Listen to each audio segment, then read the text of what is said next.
queridos televidentes de 9 La Loma, un nuevo programa de crónicas baezanas, y en esta ocasión para hablar con un baezano de pro, el profesor José Juan García de Lara Torres, que es una persona pues que ha investigado sobre la ciudad, que está vinculado también al mundo cofrade y al que quiero agradecer su buena disposición para estar con nosotros aquí. Así gracias. Gracias a ti por contar conmigo. Claro que sí. Y para que nuestros televidentes pues conozcan mejor algunos puntos de la historia de Baeza. Entonces vamos a decir, lo primero es natural de Baeza. Él es licenciado en Geografía e Historia por la Universidad de Granada, también en la especialidad de Historia Moderna y América. Ha estado vinculado con la propia Universidad de Granada con una beca de colaboración. Dentro del mundo docente, pues ha sido profesor en diversos institutos de la provincia, incluido en Baeza, y ahora mismo es profesor numerario en el Instituto de Ibros, precisamente, que tiene por nombre Pedro Pablo López de los Arcos. Un personaje muy interesante, y hace bien Ibros en dedicarle ese título a su instituto, porque este personaje fue un buen benefactor de la villa de Ibros, y tengo entendido que está ya en prensa un libro del director actual del Archivo Provincial, Juan del Arco Moya, y espero que pronto pueda sacar ese libro. Como digo, José Juan es profesional de la historia y de la enseñanza. Es también un hombre que ha estudiado la figura de un pintor de Baeza, no de Baeza, sino vinculado con Baeza, que es su abuelo, que es Juan García de Lara, un personaje muy interesante del que vamos a hablar hoy, que vivió entre 1875 y 1936. Aquí tenemos el catálogo de una exposición a la que se le dedicó en el año 2002, que él fue uno de los coorganizadores de esta exposición. Escribe en el catálogo. Yo también escribí por invitación precisamente de José Juan y de la Fundación Caja de Granada. Entonces ha estudiado la pintura de su abuelo, que es muy importante para nuestra ciudad, y ya veremos el porqué, pero también en su currículum figura en la organización de las cuartas jornadas de didáctica del patrimonio. Y esas jornadas pues se organizaron por parte de la Asociación de Profesores de Bachillerato de Geografía e Historia, Hespérides, que yo tuve también la fortuna de presidir esta asociación en la provincia de Jaén, pues en el año 87, 88 y 89, si no me falla la memoria. Y esta asociación, en unión de la Asociación Cultural Baezana, organizaron unos coloquios, un coloquio metodológico didáctico, y en Baeza, hablando del patrimonio de nuestra ciudad, y él tiene ahí publicado un trabajo muy interesante que le dedicó a la Compañía de los 200 Ballesteros del Señor Santiago, una hueste militar de origen medieval que se mantiene en la historia de Baeza entre 1234 y 1757. Entonces, en su currículum pues tiene, estos dos hitos, de estudio, principalmente la Compañía de los 200 Ballesteros del Señor Santiago, y luego la obra y la vida de Juan García de Lara, de este pintor, profesor de la Escuela de Arte y director de la Escuela de Arte. También José Juan está vinculado con el mundo cofrade, e incluso pues para solicitar el título de Real Cofradía, la Casa Real, pues estuvo trabajando en la documentación que se envió para el Santísimo Cristo de la Columna y María Santísima de la Salud, Amargura y Esperanza.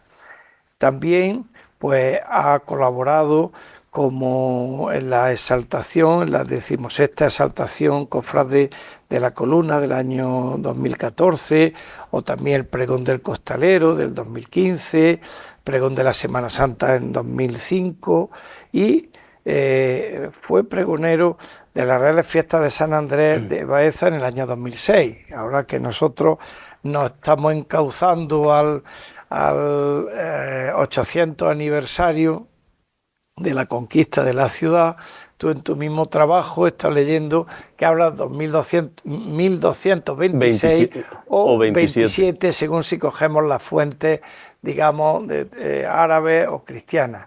Realmente parece que es 1226 y por eso lo vamos a destacar, pero vamos, eso no tiene mayor, digamos, un dato, pero bueno, si creemos que es 2026 cuando se celebra el 800 aniversario, pues lo podemos hacer, eso sin un lapso amplio de tiempo para que lleguemos incluso al 2027.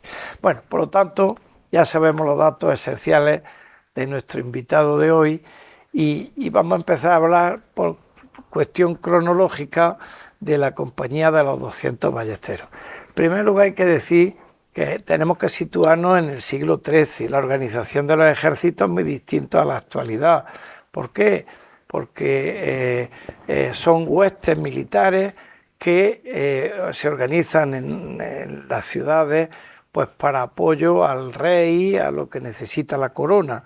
Y entonces, pues esta hueste que se crea por parte de San Fernando en 1234, pues tiene una manera de vivir, hay una documentación, él lo ha estudiado en el Archivo Histórico Municipal, y entonces pues vamos a ver qué es esta hueste, que es cuando ya sabemos la fecha de su fundación, pero el porqué, digamos, de esta fundación y que nos hable del origen, y todos sabemos, porque estamos acostumbrados a pasar por la Puerta de Úbeda, que hay un monumento al ballestero. Es una obra del escultor Antonio Pérez Almano, que siguiendo pues la tradición de, digamos, del mundo de los ballesteros, se quiso homenajear en una figura en bronce pues a esta compañía.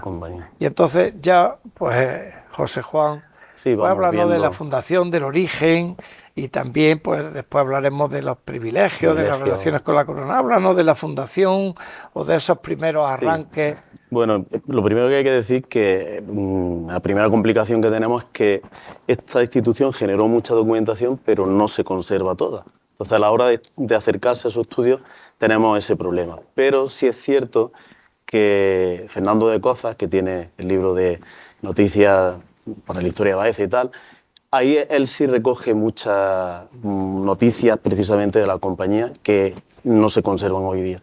Sí. Incluso también el padre Francisco de Torres, que tiene una historia de Baeza, también recoge algunos datos.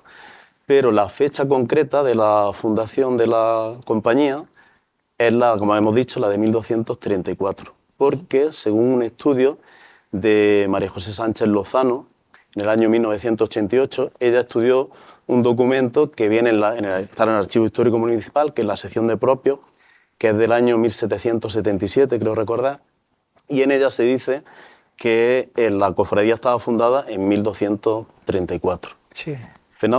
Francisco de Torres también, hablando de Felipe IV en 1634, por ahí, dice que la compañía está fundada hace 400 años, es decir, que más o menos la fecha coincidiría. Sí. María José Sánchez Lozano, que hace referencia, es el actual cronista de Torres, y también hubo un tiempo que estuvo trabajando en nuestro archivo histórico municipal y tiene publicado algunos textos sobre el Pósito de Baeza, y en fin, y es la actual vicepresidenta de la Asociación de Cronistas de la provincia de Jaén. Sí, de hecho, esta información la publica en un artículo en la revista Serna de los Huertos, en el año 88.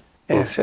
Esa revista la publican los Amigos de San Antón, que es como una asociación muy interesante que existe en la ciudad y que se reúnen periódicamente en el Arco de San Lorenzo, en en el antiguo Arco de San Lorenzo. Bueno, y cuéntanos... Sí, bueno, Fernando Cozas dice que se fundó en Santa María del Alcázar. Sí. Y otros autores también van por esa línea. Yo creo que sería ahí, pero sí encontré un documento porque la cofradía tenía también, la compañía cofradía tenía un componente religioso importante y recibía al visitador del obispado. Y en el siglo XVI, de una visita del visitador, que era Francisco de Ochoa, recoge una información en la que dice, él habla y dice, esto se recoge en las actas, en los libros de actas de la compañía, que la compañía está fundada en la iglesia de San Juan. Pudiera ser que sea el origen de fundación, o quizá a lo mejor habla de que está fundada como que radica allí, ¿no? Ya no he podido yo encontrar... Hombre, es muy posible que fuera San Juan. Sí, porque es de las más antiguas también. Claro, la colegial de Santa María del Alcázar, si se refiere a la colegial, sí, se funda a principios del siglo XV por parte del obispo Narváez. Y si esta institución de la Compañía de los Ballesteros se funda efectivamente en 1234, es más fácil que estuviera en una iglesia tardorrománica, claro, que recordemos que hay 3 en Baeza: Santa Cruz, San Pedro y San Juan Bautista, que está junto al Carmen de Burgos, y tienen más en ese aspecto. Otra cosa es que se trasladara después esa función. En el siglo XVI sí aparece allí como la sede y donde celebraban los cabildos y demás, ¿no? Aunque luego aparece en cabildos en otras iglesias, pero es curioso eso, ¿no? Como dice, está fundada en la iglesia de San Juan. Pues puede ser que realmente la fundación fuera allí. Bueno, y era una compañía militar, pero también tenía un carácter religioso. Sí, esto como es, cuéntanos. Sí, por esto precisamente que decimos, ellos tienen unos libros de cuentas que se conservan algunos, de mediados del siglo XVI, y en ellos pues hay visitas periódicas por parte del visitador del obispado. Y bueno, incluso hay algún dato curioso como a mediados del siglo XVI el prior de San Juan lo excomulga. Se ve que algo tuvo que pasar, no lo especifican, y se trasladan a Santo Domingo. Pero siguen, bueno, duró poco y luego fueron readmitidos y demás, pero quiero decir que estaba fiscalizado por lo que era, por lo menos durante lo que es el siglo XVI, a partir del siglo XVI por el obispado. Claro. Muchas veces algunos de nuestros oyentes dirán Santo Domingo, la calle Santo Domingo nos está situando un antiguo convento que tuvo una presencia bien importante en la ciudad. Lo que pasa es que a partir, si no recuerdo mal, de la desamortización de Mendizábal, sí, pues fue desapareciendo, y en fin, pero se conservan documentos. Bueno, ¿y para qué se creó esta compañía de los ballesteros? Pues, esta compañía, según un privilegio que hay de Enrique IV, de 1446, se dice que se hace para la defensa de Baeza y de su término contra los moros del Reino de Granada. Y luego, en otro privilegio de Felipe II, de 1590, añade para la defensa de la costa de Andalucía y del Reino de Murcia. Claro. Y sí hay que decir que, bueno, no era una cosa ocasional, sino que es cierto que habían aparecido durante toda esta época, incluso anteriormente, muchas compañías de ballesteros en distintos sitios. Por ejemplo, en Portugal estaba la compañía del Conto. En Huesca había también compañía de ballesteros, en Arnedo, en Calahorra, en Valencia estaba el Centenar de la Ploma, incluso aquí en Jaén, en la compañía de La Coronada, sí, que era también una compañía de ballesteros, y la compañía de ballesteros de Vilche. Pero de todas estas que estamos mencionando, la que más perdura en el tiempo y la que más, bueno, privilegios recibe es la de Baeza. Bueno, por si alguno no ha reparado, una ballesta es un arma. Un arma muy mortífera. Un arma mortífera que con un gatillo, una estructura de madera y una tensión de unas cuerdas, pues se lanzan las ballestas y... Sí, bueno, era capaz de atravesar sí, sí. La armadura del contrincante. Sí, sí. Luego se crea para guardia y defensa de Baeza y también pues de las tierras del reino. Eso es, y de su término, claro, ¿no? claro. Porque con el fuero real que se le concede a Baeza, pues tenía un término, como sabemos, pues muy amplio. Y luego, la base de esta compañía eran hidalgos. Y se dice que descendientes de aquellos infanzones que llegaron con, bueno, con el señor de Vizcaya y con Diego López de Haro y con, bueno, con Fernando III. Sí. En definitiva. Realmente es que vamos a pensar, vamos a recordar que cuando se conquista la ciudad y el Alto Guadalquivir, se va a crear un pequeño reino, es decir, los musulmanes van a quedar reducidos a lo que es la parte de Andalucía Oriental, que comprende Granada, Málaga, parte de Jaén, pues Huelma, Cambil, todo eso va a pertenecer al reino nazarita de Granada y Almería.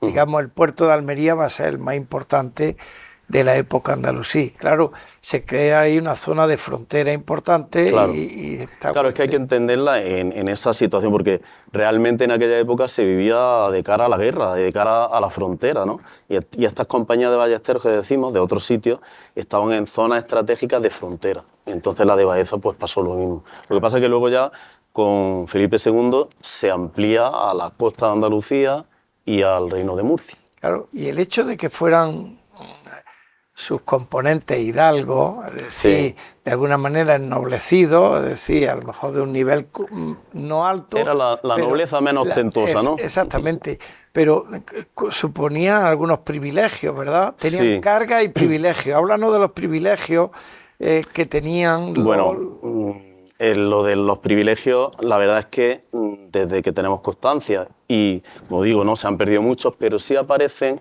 luego recogidos todos los reyes prácticamente a partir de Enrique IV, van confirmando los privilegios y aunque muchos no se conservan en el archivo, sí se hace referencia luego en otros privilegios de otros reyes, ¿no?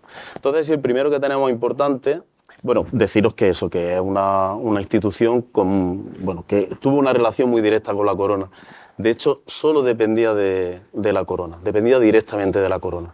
Que yo creo que precisamente eso fue lo que le llevó un poco a enfrentamiento cuando se cambia ya el regimiento, ¿no? Y los cargos municipales y tal. Y ahí había un choque porque los cargos municipales... Con las autoridades locales. Claro, las autoridades locales querían imponerles, pues hay que ir a tal... Y ellos se mantenían que tenían solamente la obligación de atender a la llamada del rey. ¿Y estaban exentos de impuestos los hidalgos? Sí, bueno, esto genera también pleitos, que ahora los vamos a comentar también, pero bueno, por empezar un poco a hablaros de privilegios, este que digo de 1446 de Enrique IV, que todavía no era rey, era príncipe, pero los ballesteros le piden que le confirmen los privilegios, aprovechando un poco unos hechos bélicos, que como es la conquista de Huelma, en 1438, la conquista de Belme en 1448 y la conquista de Alicún en 1486. Entonces, en ese privilegio de Enrique IV dice, bueno, por los servicios prestados a mi padre, a Juan II y tal, le confirmo esos privilegios, que estuvieran exentos de cualquier tipo de impuestos, de cualquier tipo de pecho, que no se le echase ninguna carga municipal, ni concejil, que no se le recogiera leña, ni paja, ni caballo, es decir, estaban completamente exentos de toda esta cuestión. A cambio tendrían que tener su armamento, su caballo, Efectivamente. A cambio tenían, y más que nada, lo importante de esto es que, aparte de tener en orden, ¿no?, ese armamento y tal, iban a su costa. Es decir, cuando el rey decía, bueno, la compañía se le solicita para tal servicio, ellos iban a su costa.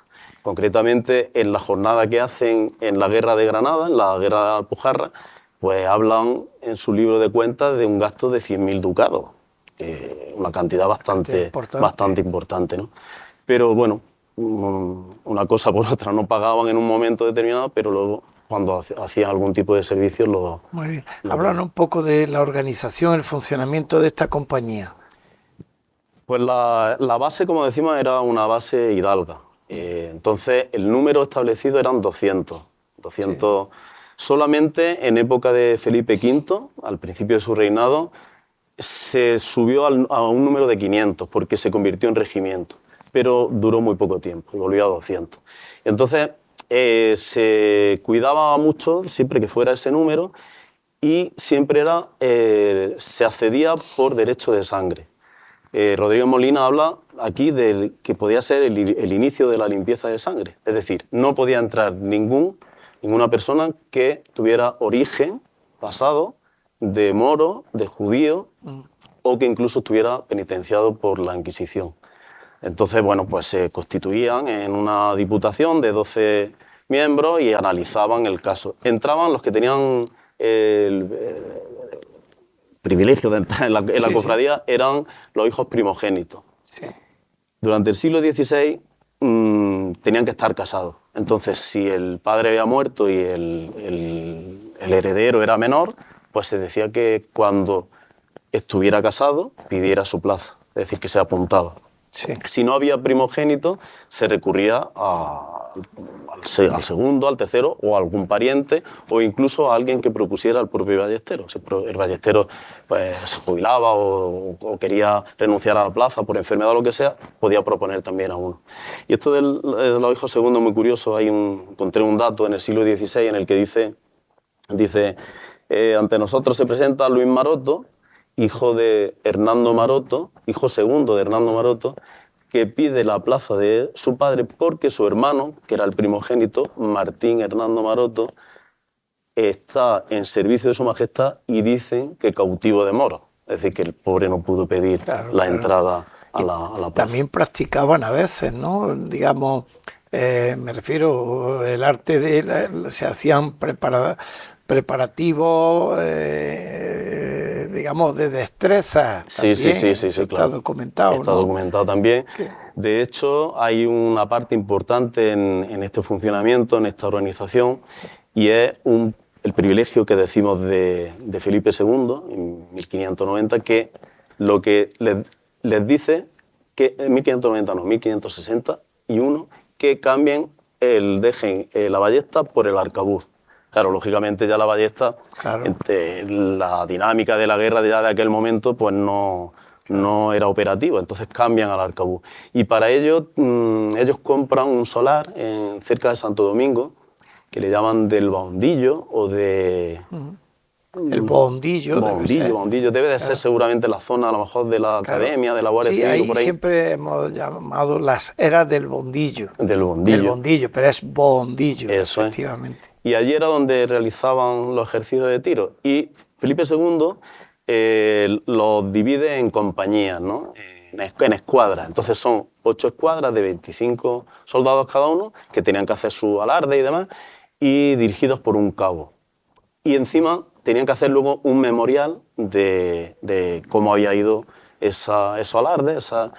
Y bueno, pues se les decía que si alguno no asistía tenía una multa, 11 reales creo que recordar, había premios para los que tiraban mejor y demás.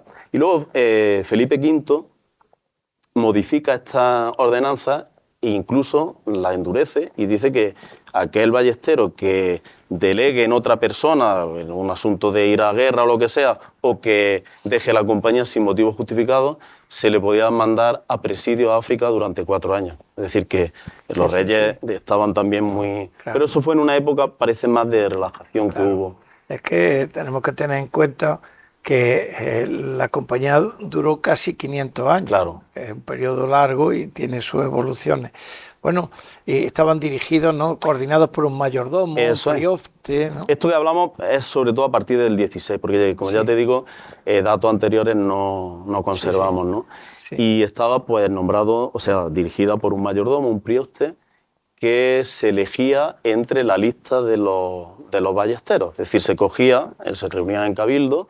Los cabildos podían ser ordinarios o extraordinarios según el asunto a tratar, y se hacían o en la iglesia de San Juan, en la iglesia del Espíritu Santo también localizó algún cabildo, en la iglesia de la Concepción también y en Santo Domingo. La iglesia del Espíritu Santo estaba por debajo del balcón del concejo, todavía hay una entrada que hay, bueno, en el siglo XVIII seguía funcionando. Siguió funcionando. Digo, para un poco situarnos. Pues allí se reunían y entonces, pues nada, el cargo era durante un año.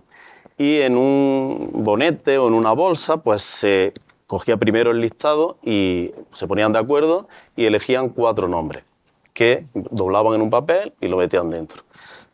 El primero que salía era el mayordomo que iba a ser nombrado y el segundo iba a ser alcalde, es decir, como ayudante. Y había un tercer alcalde, un segundo alcalde que hacía el papel, que era el mayordomo saliente.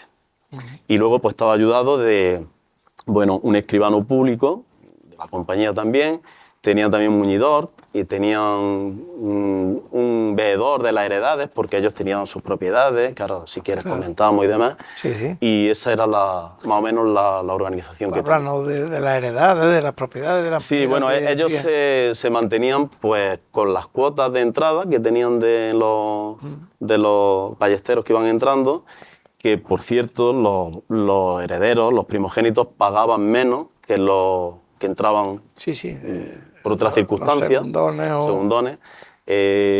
Y bueno, luego tenían también pues casas, tenían tierras que arrendaban, y eso viene recogido en su libro de cuentas, que era el que fiscalizaba en cierto modo también el obispado. Aquí han quedado algunas casas, ¿no? Han quedado algunas casas. Cuéntanos más o menos la ubicación. Sí, en la calle San Andrés, en la calle Prión Molina también, en la calle Magdalena. Y creo recordar que en la iglesia de San Pablo, en la parte del coro atrás, vi hace ya tiempo una lápida, que como sabéis pues se enterraba la gente allí, y hay una ballesta dibujada, seguramente sea también en relieve, sea también de algún ballestero. Y luego ellos pues tenían también bienes materiales, aunque eran simbólicos, pero es curioso que en el siglo XVI dice, tenemos, bueno, pues un inventario que hacen, una bolsa con 9 doblas moriscas, dice una caja de madera con una espada jineta. La espada jineta era muy apreciada en la época de Andalusí. Por ejemplo, la de Boabdil está en el Museo del Ejército, muy bonita, una empuñadura muy bonita.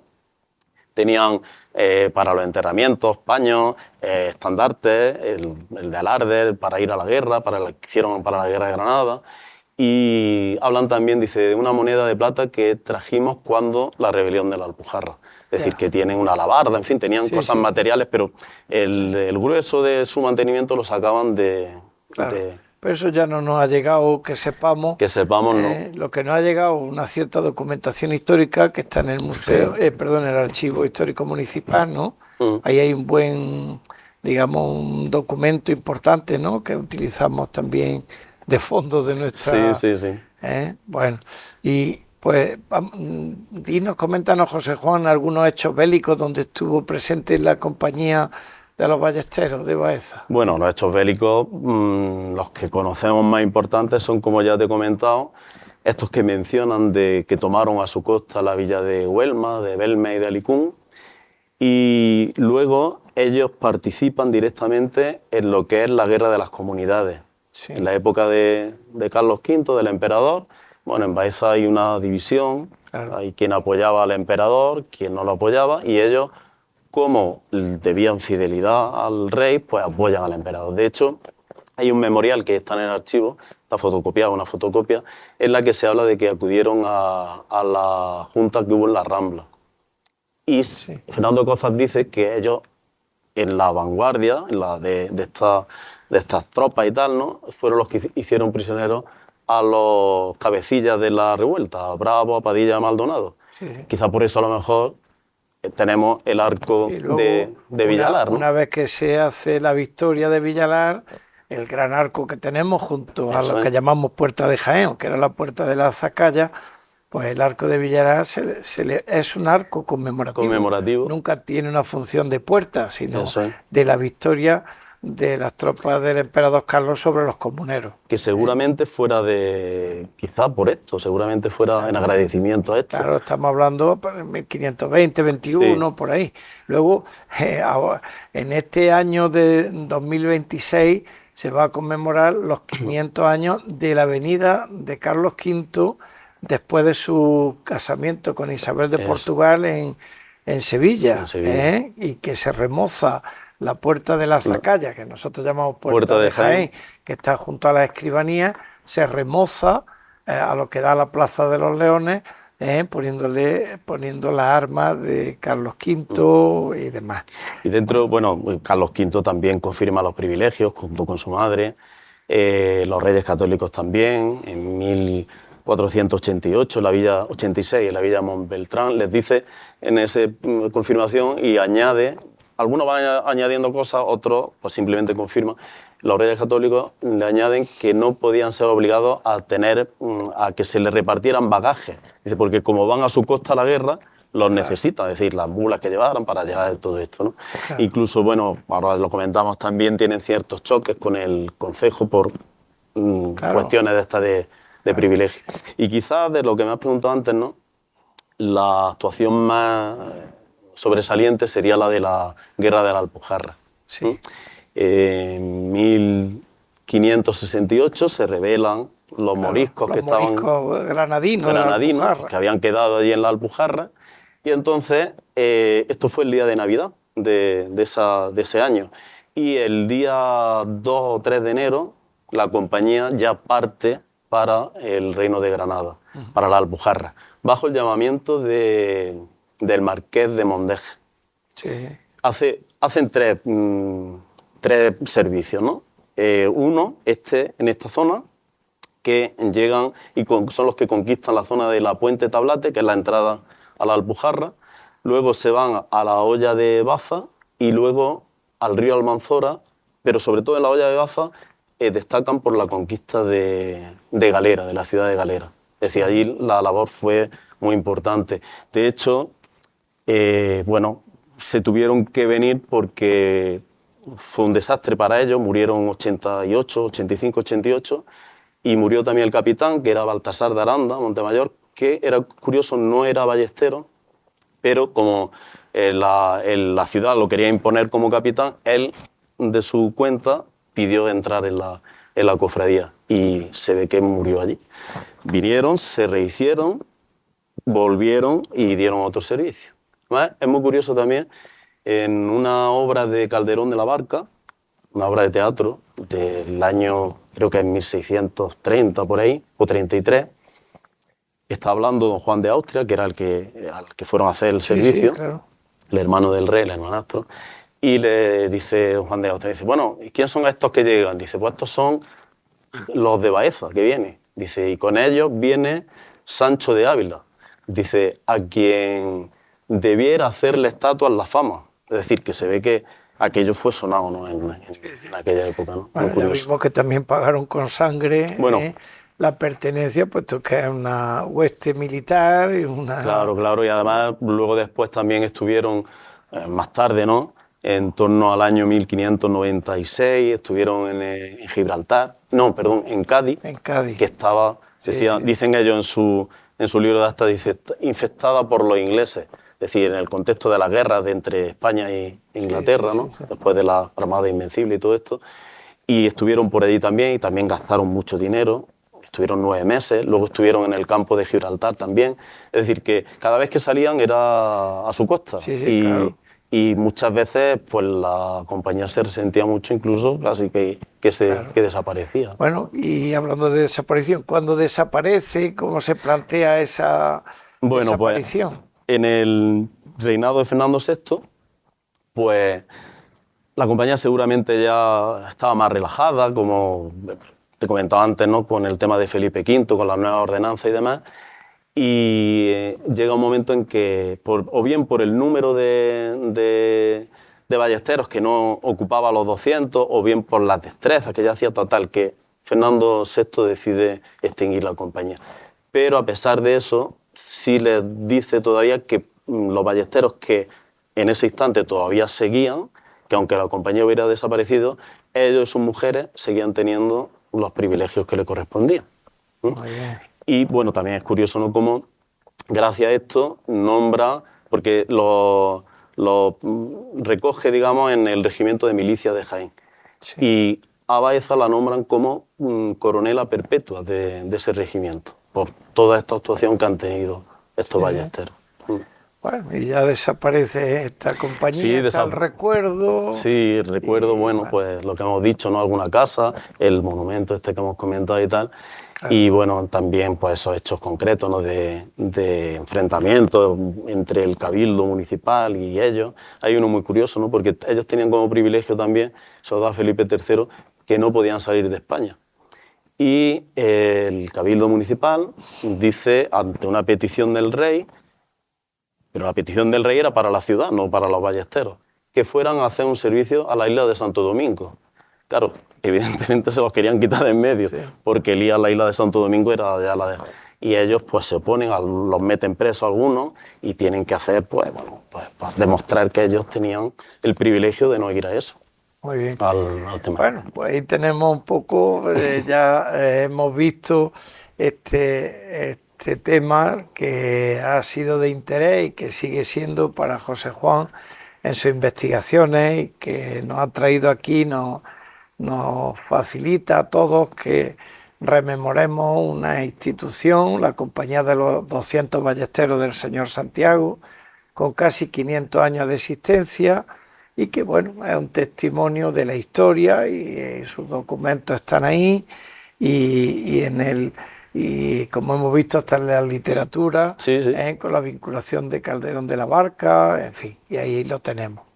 Y ahora vamos a pegar un cambio de tercio importante, nos vamos a ir de la Edad Media y la Edad Moderna, nos vamos a ir al siglo XX, bueno, a la Edad Contemporánea, con una figura muy interesante, que yo creo que es muy justo reivindicarlo a esta figura, que es el pintor Juan García de Lara. Este pintor vive entre 1875 y 1936. Es motrileño de nacimiento y falleció en Baeza, y en Baeza está enterrado. Y como ya he dicho en un par de ocasiones, pues el que le da el apellido a través de su padre a nuestro invitado de hoy, a José Juan.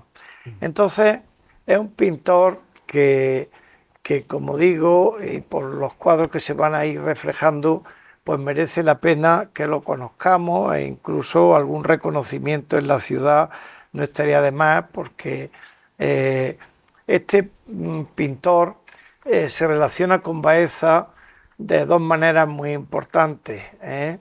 Una, y el comienzo es a través de la Escuela de Arte, que es fundamental.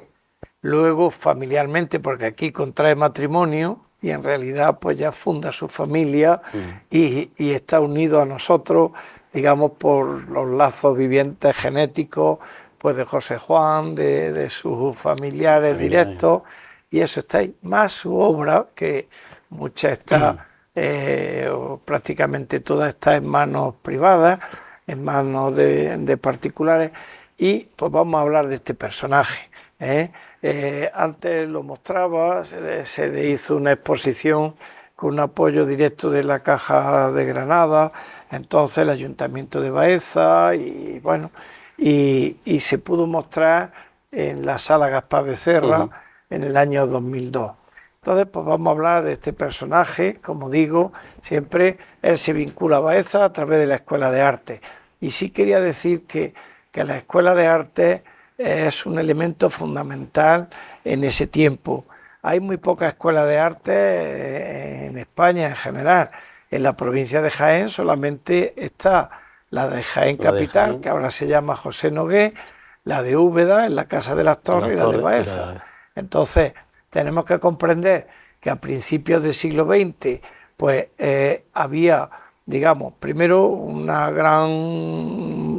gran número de alumnos que iban a aprender oficios, pero iba a aprender, se llamaba Escuela de Arte y Oficios, bueno, que ha tenido distintos nombres a lo largo del tiempo. Y bien, pero vamos a hablar, háblanos de, digamos, algunos datos biográficos de Juan García de Lara y luego vamos a ver su etapa de formación. Su etapa, su obra. Háblanos de tu abuelo. De mi abuelo. Bueno, pues seguramente lo que dices tú para muchos pues era un desconocido. Lo que pasa es que a partir de la exposición que se hizo, mucha gente tuvo la oportunidad de acercarse a él, a su obra, y ya te digo, muchos pues no conocían nada de él, ¿no? Él nace en 1875 en Motril, parece que en La Garnatilla, que es una aldea que hay cerca de Motril, y allí es donde, bueno, su padre era Rafael García de Lara y Moreno, que era profesor, también era maestro de... Sí. Y era natural de Marbella. Y la madre era Lorenza Santos, que era la natural de Granada. Se ve que los padres murieron en el 85, 1885, muy seguidos, 2 días de diferencia o 3, porque por aquella época están enterrados en Torrenueva, parece ser, hubo una epidemia de cólera que afectó prácticamente desde Valencia hasta todo el Levante, ¿no? Y entonces murió mucha gente y ellos, toda a raíz de esto, ellos se trasladan a Madrid, él y su hermano. Entonces, pues lo tenemos ya en Madrid, pues matriculado en la Escuela Central de Arte y Oficio, un poco después, con la edad de 14 años, allí en Madrid. Y allí es donde empieza él a desarrollar, ya tendría esas dotes artísticas, lógicamente, Claro. y es donde empieza su primero estudio. Allí en esa escuela, siguiendo bueno, pues los datos que tenemos, se dice que él dice que obtiene 6 primeros premios extraordinarios y 6 premios ordinarios, y sobresaliente en la materia de dibujo artístico, que es la que nos ocupa. De ahí pasa a la Escuela Superior de Arte e Industria de Madrid. Y ahí conoce a Alejandro Ferrán. Sí. Alejandro Ferrán es un pintor muy importante de la época, fue de hecho el director del Museo de Arte Moderno de Madrid, Sí. y era también miembro de la Real Academia de San Fernando. Y él es el que lo encauza, a mi abuelo, a Juan García de Lara, el que lo encauza en todo. Sobre todo le influye en la pintura decorativa y en la acuarela, porque ante todo, bueno, por los cuadros que vamos viendo y demás, García de Lara era un excelente acuarelista. No está bien que lo diga yo, pero yo creo que sería, dentro de la acuarela del siglo XX, pues de las primeras figuras dentro de la acuarela de... Sí, antes quería comentar que hablabas de Alejandro Ferrán.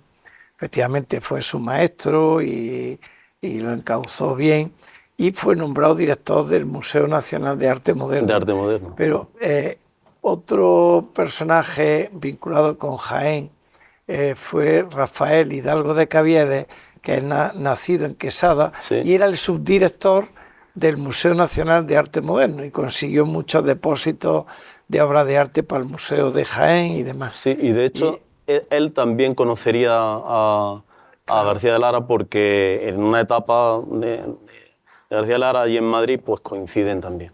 Claro. Bueno, y entonces... pues nada, sigue en la Escuela Superior de Arte e Industria de Madrid, y bueno, allí tiene también, durante los cursos de 1903, 4, 5 y 6, premios honoríficos, premios extraordinarios, es decir, que durante toda su carrera recibe muchos premios. Y ahí consigue, estando como alumno de esta escuela, un hito muy importante, que es que le concedieron una pensión para ampliar los estudios de arte decorativo en París. Y entonces hay correspondencia entre Alejandro Ferrán, porque se ve que, aparte de su maestro, tenían una estrecha amistad, incluso con el hijo de Alejandro Ferrán, que sería más o menos de la edad de él, Ángel Ferrán, que luego fue escultor importante, pues también hay, bueno, esta relación. Y nada, y entonces, pues en el año 1905 ya lo tenemos en París.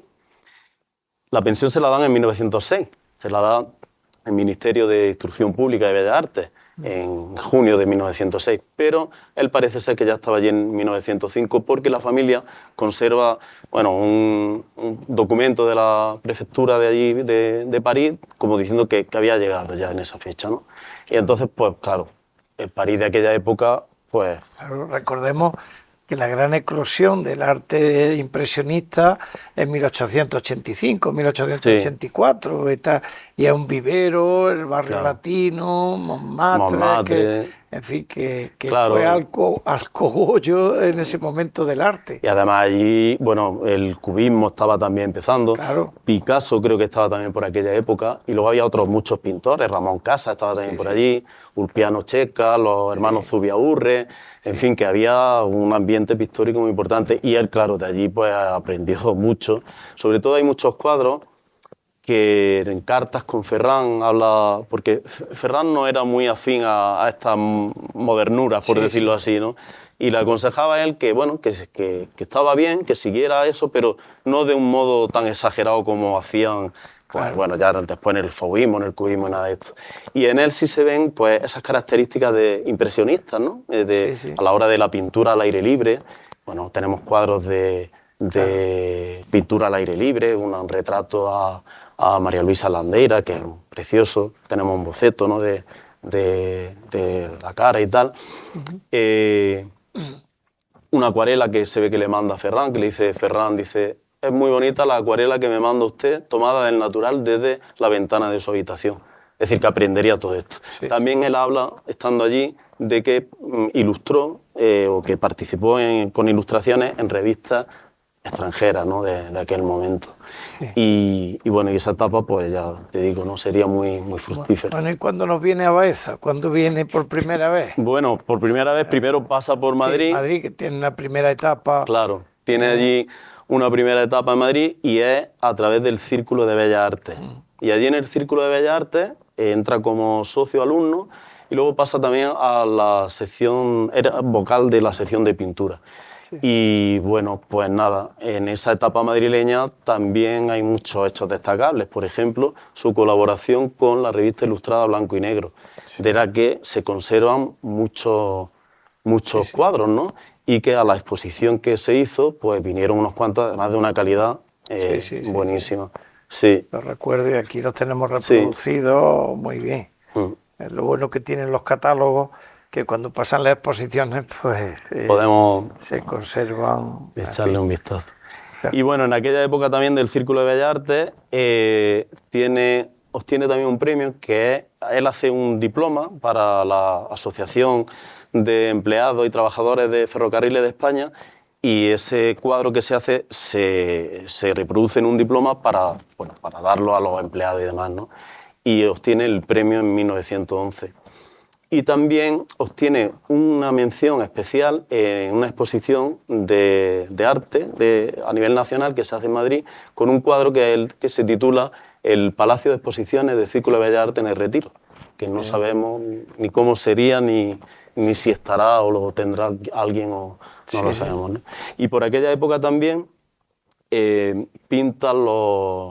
se presenta al concurso de los Sanfermines, de los carteles que anuncian los Sanfermines, que también tenemos y también vinieron a la exposición del año 1912, el 13, el 15 y el 16. Es decir, que prácticamente en 4 años seguidos, pues, él ganó el concurso. Seguramente toda esta cuestión de cartelismo y tal lo aprendiera también en París, lo desarrollara también allí en París. Claro.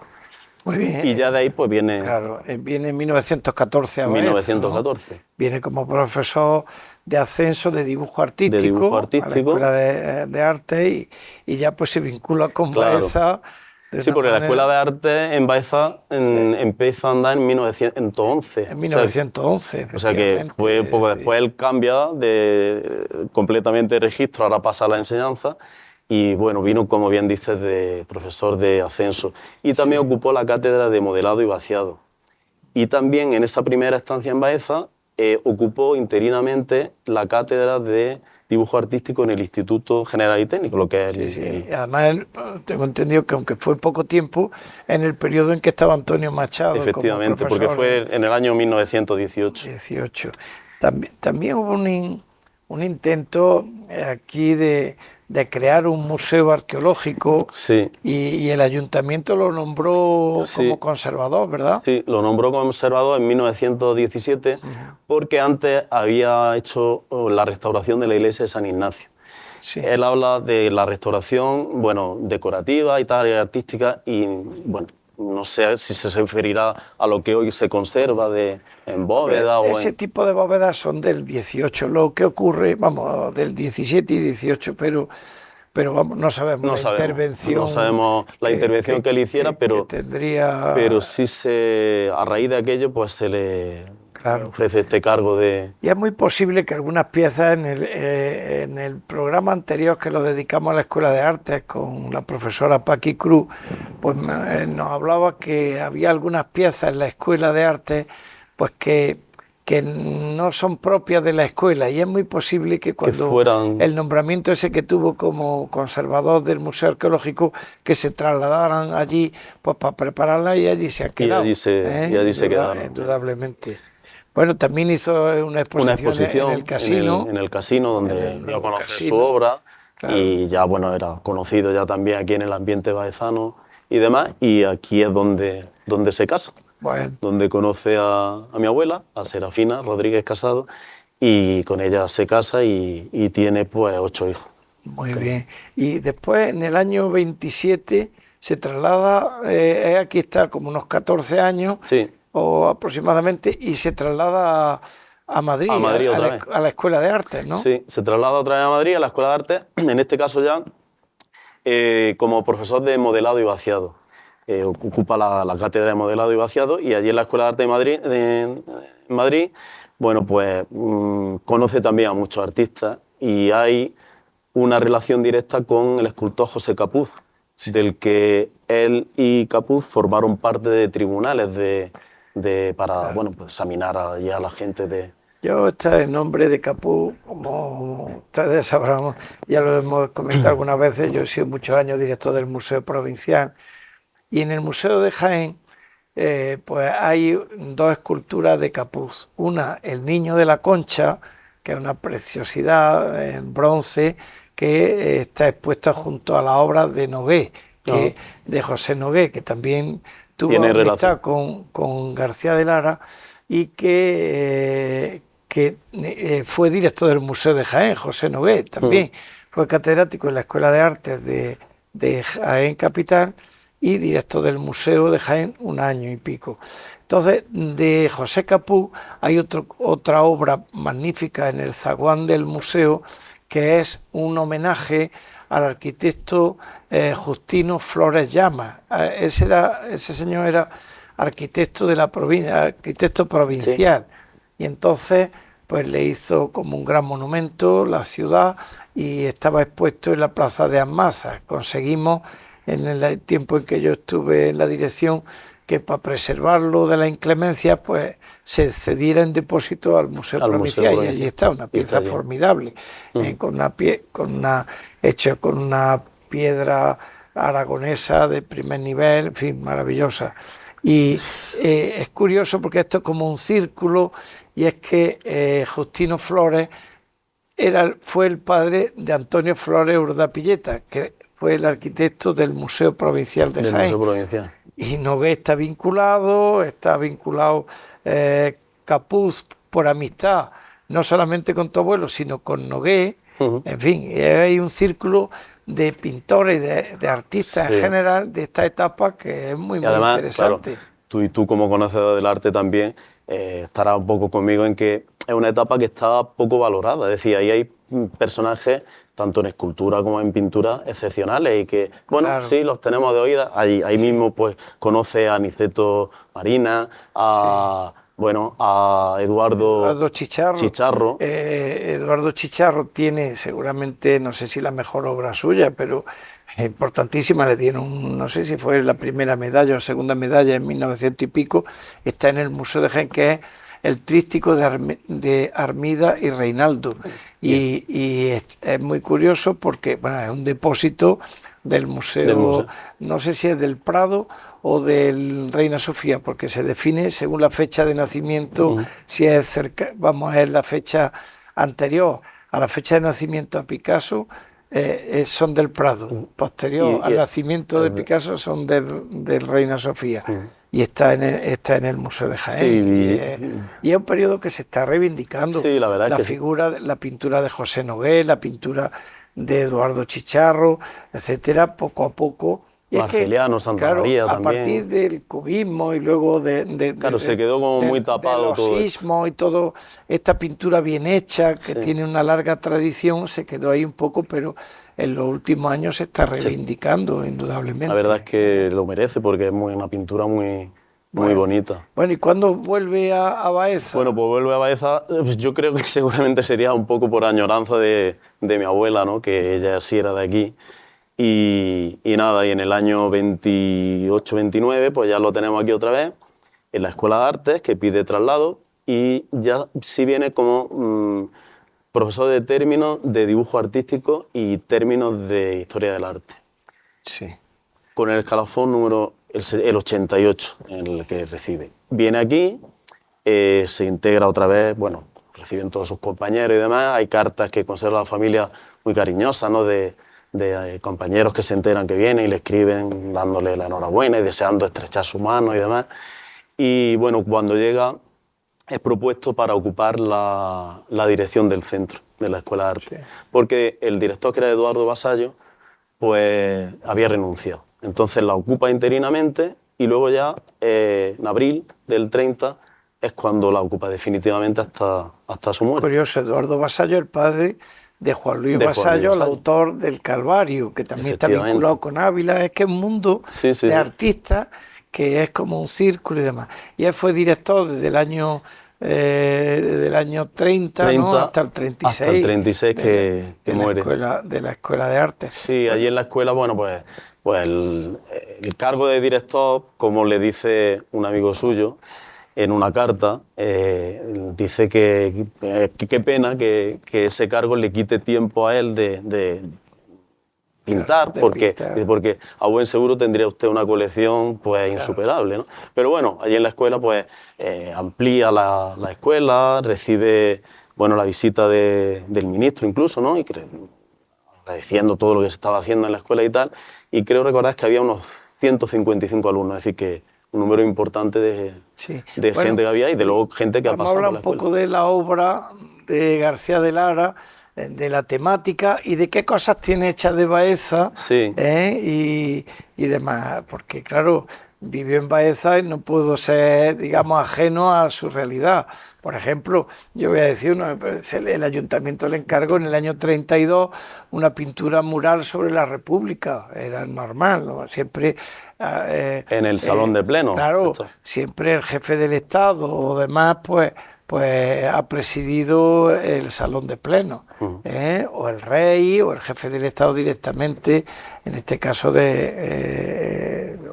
o un cuadro alusivo a la República. A la República. Este desapareció. Ese, lógicamente, pues... Otro, por ejemplo, en el Museo de Jaén se recogieron los de los Reyes, cuando entró la Segunda República, pertenecían a la Diputación, al Ayuntamiento de Jaén, y entonces, digamos, se depositaron en el museo y se han salvado. En ese sentido, pues son obras buenas de Pedro Rodríguez de la Torre, de José Nogué, en fin, de distintos... Sí, aquel que hizo de la República también fue muy alabado, en concreto por el alcalde, ¿no? Manuel Acero. Claro. Él no tenía vinculación política, incluso fue nombrado concejal en 1930, pero fue por designación directa. Y él habla dice, tuve que aceptarlo porque era obligatorio, no porque yo tenga pretensión política ni nada de esto, ¿no? Bueno, y de Baeza, cuéntanos qué temática tenemos, qué cosas se han quedado en sus pinturas. Pues de Baeza, porque tenemos gran parte de la obra que se conserva, pues la tienen los familiares, la tenemos los familiares, y de Baeza últimamente han salido algunas cosas. Hay un cuadro referente, bueno, de la fachada de San Pablo, que es muy curioso porque el campanario se ve como estaba en aquella época y la parte que pega a la izquierda de la puerta también. Sí, bueno, sí, yo ese no lo había visto, lo he visto contigo hace un rato, y es verdad, esa espadaña, esa especie de torre, espadaña cuadrada, esa sí lo había visto y ahí está reflejada en alguna fotografía antigua y demás, pero esta parte construida que está en esa, que ahora mismo es una zona jardinada, en la parte derecha de la portada principal, pues ahí hay como unos adosados, sí, es un documento, es la primera vez, un documento curioso. curioso. O hay otro de la Puerta del Perdón de la catedral, otro del claustro de la catedral, muy bonito también, muy... Sí, ese es muy bonito, con un colorido y demás. Colorido. Y ahí se una ve, pincelada muy suelta y muy... Exactamente, un dominio técnico magnífico. Y ahí se puede ver cómo los grandes arcos apuntados del claustro estaban cegados. Estaban sin abrir, se puede ver. Y también hay también del patio del instituto, no del patio de la universidad, sino del Instituto Santísima Trinidad, el patio blanco, claro. Que es curioso, aparece con mucha vegetación, unas palmeras y tal, mucho, ese también. Y luego tenemos otra acuarela que parece ser que pudiera ser de San Buenaventura, pero bueno, no lo tenemos tampoco muy claro. Hay otra acuarela más, porque él ante todo era acuarelista y además con una base muy sólida de dibujo, ¿no? Porque ahí podrán ver algunas obras en las que está pintado a media de acuarela y luego se ve el dibujo debajo, ¿no? Y como digo, hay otra con la catedral de fondo, también muy bonita. Sí. Y pintó al Cristo del Paso, ¿verdad? Al Cristo del Paso, yo creo que sería de su última obra. Sí. Y lo pintó, hay un cuadro grande, este en este caso es un óleo, es un lienzo, lo tiene la familia conocida de aquí de Baeza, y también hizo un pequeño boceto en tabla, en una tabla, ¿no? Que ese sí lo conserva la familia. Y ese cuadro es curioso porque se vendió después de guerra y los fondos que se estuvieron los vendió el ayuntamiento lo compraría a mi abuela seguramente, claro. Y lo vendió para revitalizar pues, todo el tema de la Semana Santa, de las cofradías y todo esto. Bueno, no sé si quiere añadir algo más de, bueno, pues, su pintura o de... Sí, bueno, la pintura, pues animar a la gente que no la conoce a bueno, acercarse a través del catálogo, a través de este mismo programa, ¿no? Y la verdad que son verdaderas obras de arte. Porque la acuarela es una técnica muy, muy complicada, porque claro, una acuarela en lo que es un paisaje, pues bueno, sí, puedes tener un error, tal, pero es la precisión con la que haces las caras, ¿no? Los rostros, ¿no? Sí, sí. Es decir, eso... El cuadro de la monja, por ejemplo, ¿no? O el cuadro que tiene del Salón de Música, que es el que... Sí, este es que un poco que sigue la tradición que viene del 18 de Casacón, que se llamaba, se pintaba estas cosas en el 19, un poco... Esos dos cuadros estuvieron en una exposición que hizo la Asociación del Arte de aquí de Jaén en el año 31 y los mandó a esa exposición. Y también aparecen en la prensa, fueron muy elogiados y demás. Pero lo que yo más destacaría es eso, es la acuarela, ¿no? Porque, claro, es muy complicado. El pincel tendría que ser muy finito, muy pequeño para dibujar los ojos, la cara. Tenemos... Sí. La araña, claro. esta lámpara, en fin, que es una manera... Pero sobre todo en lo que es las caras. Y hay un retrato también de María Luisa Landeira, que era la mujer de un compañero suyo, Jesús Landeira, que es precioso. Bueno, tenemos una parte de ese retrato y es muy suelto, una acuarela pues muy fresca, pues muy influenciada por el modernismo de aquella época, pero no como...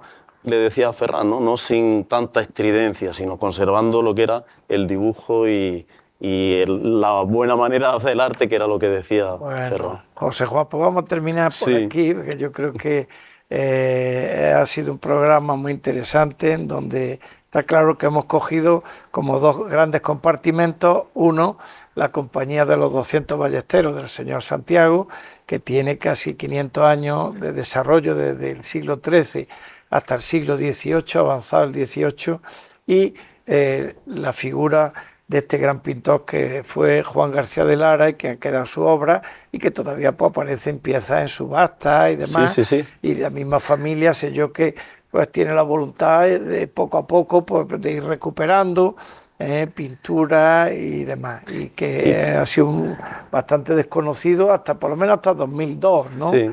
Y hoy día pues ya... Y no estaría de más, aunque como he dicho al principio no está mal que yo lo diga, pero no estaría de más un reconocimiento dentro de lo que es en Baeza, ¿no? El tener un artista de esta categoría. Claro. ¿no? Pues ahí se queda porque él vivió en un círculo de pintores que aquí nos pudo llegar gracias a la Escuela de Arte, que pensemos que era un núcleo muy importante porque hablamos de Vasallo, hablamos de tanta gente que verdaderamente pues estaban interrelacionados. Yo he visto, hablaba de Ulpiano Checa, yo estuve hace poco en el museo que tiene en un pueblo de Madrid, de Ulpiano Checa, es un pintorazo, en fin, y que ahondan sus raíces en la pintura de oficio de nuestro país, pero que conviven con los grandes cambios que se están dando y que ellos mismos,